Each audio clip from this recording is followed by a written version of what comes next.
Perkhidmatan setelah tamat kontrak dan pelanjutan paskerja, termasuklah juga proses balik pekerja-pekerja asing adalah seperti berikut.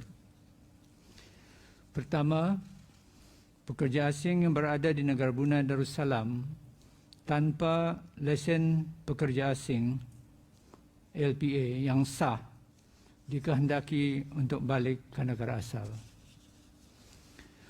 Kedua, pekerja asing yang berada di negara Brunei Darussalam di bawah lesen pekerja asing atau LPA yang sah, yang mana kontraknya telah tamat dan ia berhasrat untuk balik ke negara asal, dibenarkan balik dalam tempoh masa 12 bulan dari sekarang.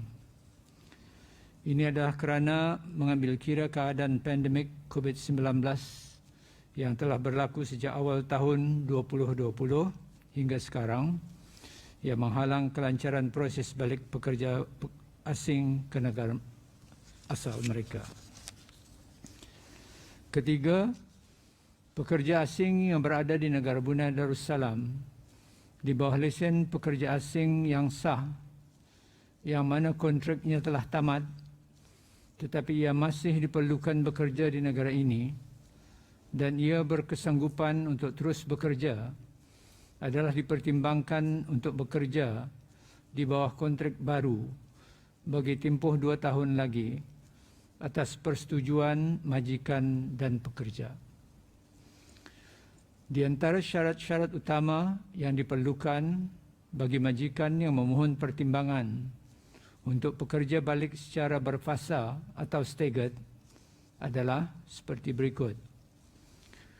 1.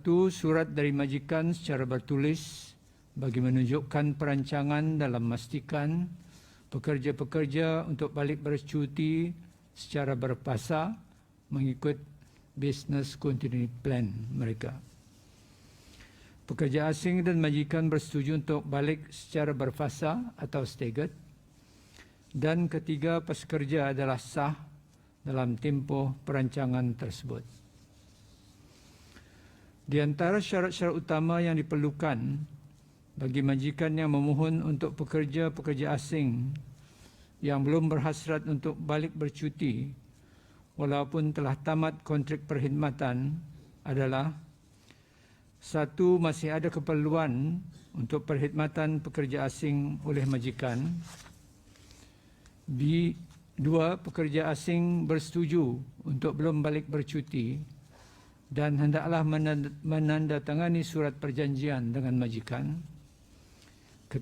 Jika tempoh permohonan penyambungan tidak melebihi 6 bulan, hendaklah mempunyai bukti penyambungan kontrak. Dan 4.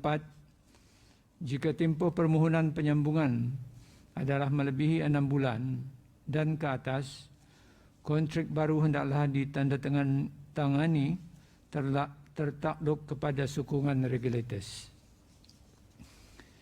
Dan syarat-syarat tambahan adalah seperti berikut.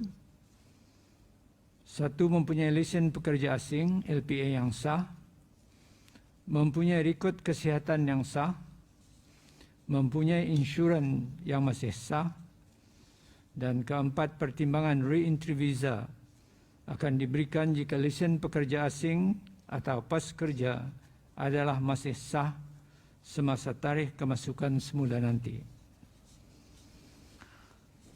Dalam kesempatan ini, para majikan diperingatkan untuk sentiasa mematuhi peraturan dan garis pandu bagi pengambilan pekerja asing yang digariskan oleh Jabatan Imigresen dan Pendaftaran Kebangsaan dan Jabatan Buruh, dan tindakan undang-undang akan dikenakan jika gagal mematuhi akta dan peraturan-peraturan yang ada.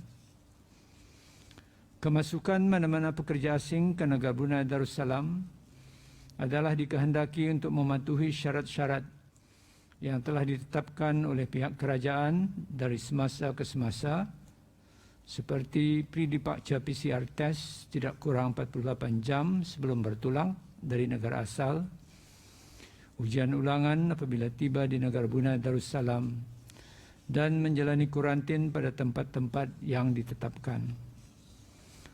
Sebarang maklumat lanjut atau pertanyaan, orang ramai atau majikan bolehlah menghubungi pihak Jabatan Imigresen dan Pendaftaran Kebangsaan melalui hotline 729955